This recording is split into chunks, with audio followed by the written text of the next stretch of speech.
Baik, kali ini kita akan membahas klub dari Bali United FC. Bali United FC merupakan sebuah klub sepak bola Indonesia yang berada di Bali, yaitu Kabupaten Gianyar, Provinsi Bali, Indonesia. Sebelum Bali United, sebenarnya klub ini bernama Putra Samarinda yang diambil alih oleh pengusaha asal Indonesia, Peter Tanuri. Setelah sebelumnya, Putra Samarinda mengalami kesulitan finansial hingga akhirnya berpindah kandang ke Bali dan mengubah namanya menjadi Bali United FC pada 15 Februari 2015. Persisam Putra Samarinda sendiri berdiri sejak 1988. Klub ini adalah kontestan Indonesia Super League 2010-2011 asal Kalimantan Timur yang bermarkas di Samarinda. Klub ini merupakan penggabungan dua klub sepak bola, yaitu Persisam yang merupakan ex Perserikatan dan Putra Samarinda yaitu ex Galatama. Klub berdiri tahun 1989 dengan nama Putra Samarinda Football Club, yaitu Putra Samarinda berlaga di Galatama dan kemudian menjadi Liga Indonesia sejak kompetisi resmi itu bergulir musim 1994 atau 1995. Persisam sendiri bermarkas di Stadion Segiri yang berkapasitas 20.000 penonton. Pada musim 2008-2009 mereka menjuarai divisi utama Indonesia. Kiprah kedua tim satu kota dengan beda pengelolaan ini, di mana Persisam didanai oleh Pemkot Samarinda sedangkan Pusam yaitu pihak swasta. Di kancah sepak bola nasional terbilang lumayan, terlebih Pusam saat berada di Liga Galatama karena mendapat sokongan dana dari pengusaha lokal. Sayang, sejak kompetisi semi profesional ini libur dengan Perserikatan dan menjadi Liga Indonesia, tim ini pun mati suri, sedangkan Persisam yang didanai APBD Kota Samarinda masih bisa terus eksis. Hanya saja prestasi tim ini sempat melempem hingga belakangannya terlempar ke Divisi 2 pada musim 2002-2003. Barulah 2 musim berikutnya tim ini kembali bergerak, terlebih setelah melakukan penggabungan dengan Busan dan menjadi Persisam Putra Samarinda. Julukan dari Persisam Putra Samarinda ini adalah Pusat Mahakam. Sejarah tim Persisam Putra Samarinda dikatakan Harbiansah tidak bisa lepas dari tim Putra Samarinda yang mulai dikibarkan pada tahun 2003. Ketika itu lanjut Harbiansah karena krisis keuangan tim Putra Samarinda dihibahkan ke Pemkot Samarinda dan kemudian berganti nama menjadi Persisam Putra Samarinda. Meski demikian dikatakan Harbiansah yaitu pemilik klub dari Putra Samarinda, hibah tercantum perjanjian, yakni jika Pemkot tak mampu membiayai klub lagi, maka pihak pertama atau pemilik klub berhak mengambil alih kembali. Pengambilan alihan oleh Harbiansah terjadi pada musim kompetisi 2010-2011 dan bertepatan dengan keluarnya keputusan Mendagri terkait larangan penggunaan APBD untuk kegiatan sepak bola profesional, sehingga praktis Harbiansah sebagai pemilik klub awal mengambil alih kuasa tim Persisam dan mengarungi kompetisi Liga Super Indonesia. Dengan berubah nama ini, saya pikir masyarakat Samarinda khususnya pencinta klub ini tak merisaukannya karena tim Samarinda tetap akan berkiprah di Liga Super Indonesia, ucapnya. Namun sayang seribu sayang karena isu politik yang dilakukan oleh pemilik Putra Samarinda dengan melakukan kampanye politik saat pertandingan Putra Samarinda, banyak supporter yang kecewa dan dengan dasar keinginan kuat dan persingan dengan bantuan pengusaha kaya Samarinda yakni Said Amin, maka berdirilah klub saingan yakni Pusamania Borneo FC. Klub ini bermain di divisi utama Liga Indonesia 2014 setelah mengakuisisi klub Perseba Super Bangkalan pada tanggal 11 Maret 2014 dan entah apa maksud semua ini. Harbiansah sendiri mengatakan kami pindah bukan karena Borneo FC. Sebelum mereka masuk di SL, saya sudah lama memang ingin memindahkan home base, kata pendiri Pusam Hardiansah Hanafiah. Di Bali, sesuai rencana tim, Pusam akan berganti nama menjadi Bali United. Menurut Hardiansah, dia memindahkan Pusam karena faktor ekonomi. Sejak klub ini tidak boleh menggunakan dana anggaran pendapatan daerah, klub Pusam merugi sekitar 10-15 miliar per tahun. Ini akibat penjualan tiket pertandingan mereka kurang baik. Dan kita kembali ke awal, yaitu Bali United, dan markas Bali United sendiri yaitu di Stadion Kapten Iwayan Dipta, stadion yang multifungsi di Gianyar, Bali. dengan kapasitas 25.000 kursi penonton. Fungsi utama stadion adalah untuk menyelenggarakan pertandingan sepak bola. Dahulu stadion ini merupakan markas kesebelasan asal Gianyar, yakni Persegi Gianyar. Setelah klub tersebut sudah tidak aktif, maka stadion ini hampir tidak difungsikan lagi untuk waktu yang lama. Sejak bergulirnya Liga Primer Indonesia, Stadion Dipta kembali difungsikan untuk sementara menjadi home base satu-satunya kesebelasan asal Pulau Dewata Bali ini, yaitu Bali Dewata FC. Sejak tahun 2015, stadion ini dipakai oleh Bali United FC. Stadion ini didirikan dan diresmikan oleh mantan Bupati Gianyar Cokorda Gede Budi Suryawan pada 19 Februari 2003 dengan kapasitas 25.000 penonton. Stadion ini diberi nama salah satu pejuang revolusi fisik pasca kemerdekaan Indonesia, yaitu Kapten Iwayan Dipta. Kapten Iwayan Dipta sendiri adalah salah satu dari 1371 pahlawan yang dikenal dalam perang revolusi fisik di Bali dari Banjar Teges, Gianyar. Kapten Iwayan Dipta merupakan Komandan Pemuda Republik Indonesia atau PRI Kabupaten Gianyar yang gugur pada usia yang sangat muda, yaitu 20 tahun. Pasca kemerdekaan dikatakan sempat bergabung dengan Tentara Keamanan Rakyat atau TKR yang dipimpin oleh I Gusti Ngurah Rai hingga berkeliaran mempertahankan NKRI ini yang dipecah belah oleh Belanda dalam bentuk perikatan, sehingga Kapten Dipta terkenal dengan keberaniannya karena melawan pihak Puri Gianyar waktu itu yang berpihak kepada penjajah. Yang membuat terkenal yaitu tragisnya ia gugur dalam usia 20 tahun dan disiksa oleh pemuda buatan Puri Agung Gianyar. Padahal niatnya baik untuk mempertahankan NKRI, tapi malah dibilang mau merebut kekuasaan dan berbeda pandangan. Untuk mengenang jasa beliau, maka stadion tersebut diberi nama Stadion Kapten Iwayan Dipta dengan maksud agar para pemain yang bermarkas di stadion tersebut memiliki semangat perjuangan yang sama yang dilakukan oleh Kapten Iwayan Dipta. Penulis buku Kapten Iwayan Dipta yaitu Profesor Dr. Iwayan Windia menjelaskan kronologinya dibunuh pemuda yang memiliki jiwa kesatria tersebut. Kapten Iwayan Dipta dilahirkan pada 11 April 1926, berasal dari keluarga yang mempunyai status sosial terkemuka waktu itu.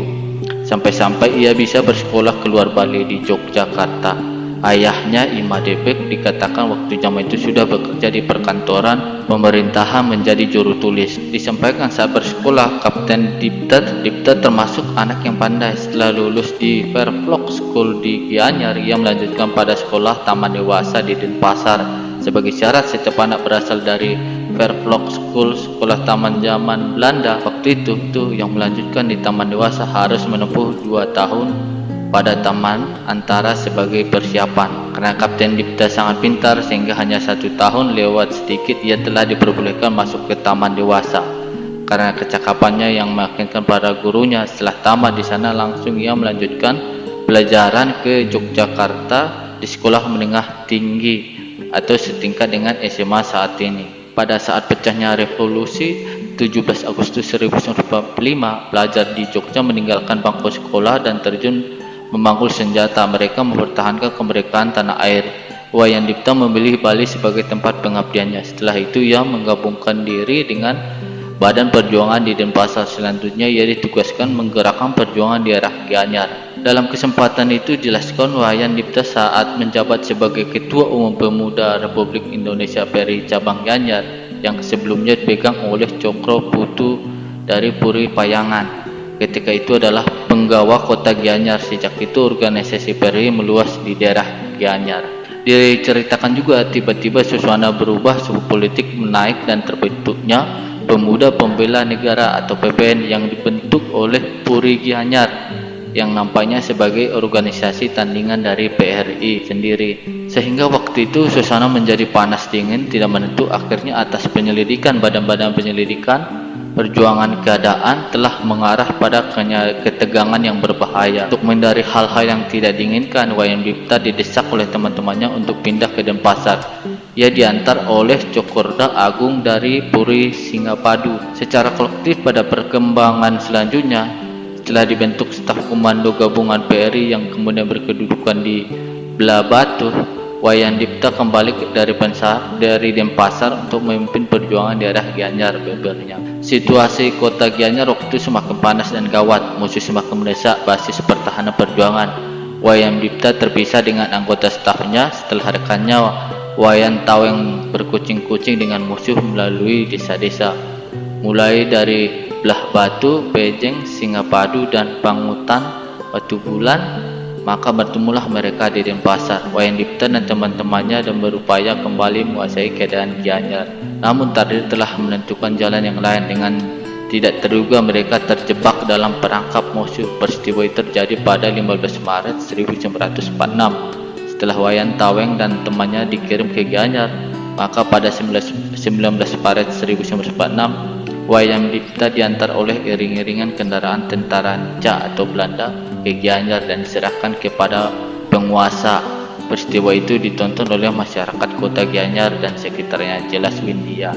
Mulailah orang-orang anti perjuangan itu atau PPN tersebut melampiaskan kekocauannya. Wayan Dipta yang masih muda remaja itu dipermalukan sangat kasar dan sadis di luar peri kemanusiaan. Selain itu, pemuda yang anti PRI atau yang dikenal dengan PPN itu pun melontarkan kata-kata keji kepada Kapten Wayan Dipta. Ada pula ucapan-ucapan manis tetapi sinis yang mengatakan Raja Muda. Julukan Raja Muda karena ia selaku ketua PRI cabang Gianyar, pakainya kaos tangan dan pedang panjang. Jenis pakaian demikian biasa dijadikan busana Raja Muda Istanbul zaman Hindia Belanda dulu.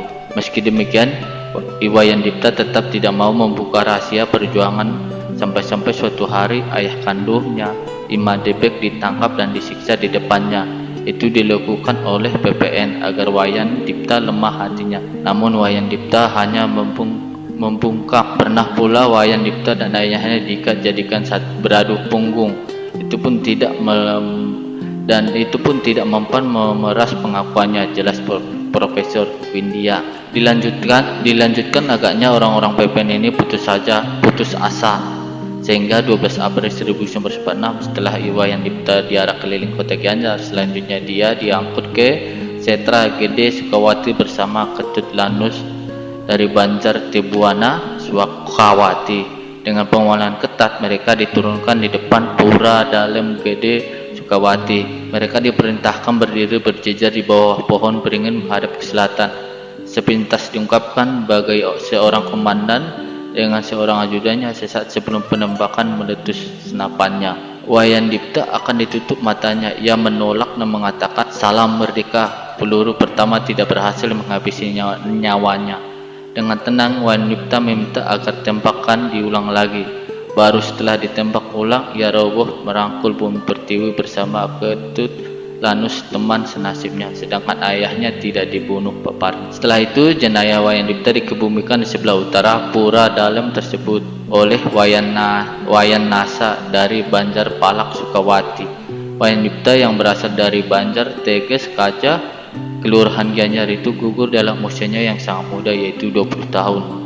Perjuangannya pun dilanjutkan oleh adik kandungnya Made Japa yang lanjut bergerak ke garis depan dengan induk pasukan Resimen Ngurah Rai. Sekian cerita dari Kapten Wayan Dipta menjadi semangat buat pemuda-pemuda Indonesia. Sebelum Bali United, stadion ini dahulu sebenarnya digunakan oleh klub-klub asal Gianyar, yakni Perseri Gianyar, saat berlaga di divisi utama Liga Indonesia pada tahun 2005-2007. Stadion Kapten Wayan Dipta juga digunakan oleh Bali Rifata FC saat berlaga di Liga Premier Indonesia tahun 2011-2012. Mantan Bupati Gianyar periode 1993 sampai 2003, Cokorda Budi Suryawan atau CBS, mengisahkan inspirasi membangun Stadion Dipta karena Bali merupakan objek pariwisata yang harus memiliki fasilitas olahraga yang baik, sehingga wisata asing dan domestik senang ke Bali.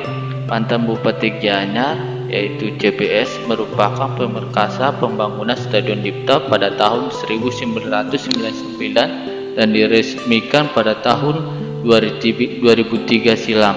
Dan kita bahas ke logo dari Bali United sendiri. Seperti gambar, maksud dan logo tersebut belum diketahui karena dari laman webnya sendiri tidak menjelaskan arti dan logo tersebut, dan dari situs-situs tentang sepak bola juga tidak ada menjelaskan tentang logo tersebut.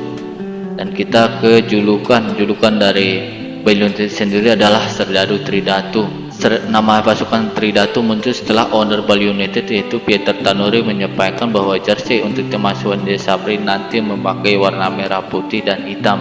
Jersey kita nanti akan memakai warna Tridatu, ujarnya. Tridatu sendiri bermaksud Tridatu merupakan prajurit atau pejuang yang berjuang di medan perang, sedangkan Tridatu merupakan susunan benang yang memiliki nilai filosofi oleh umat Hindu. Tridatu menggabungkan warna merah, putih, dan hitam. Warna tersebut sampai saat ini melekat di jersey Bali United. Jadi sekian dulu pembahasan kali ini, kurang lebihnya mohon maaf. Sekian dan terima kasih.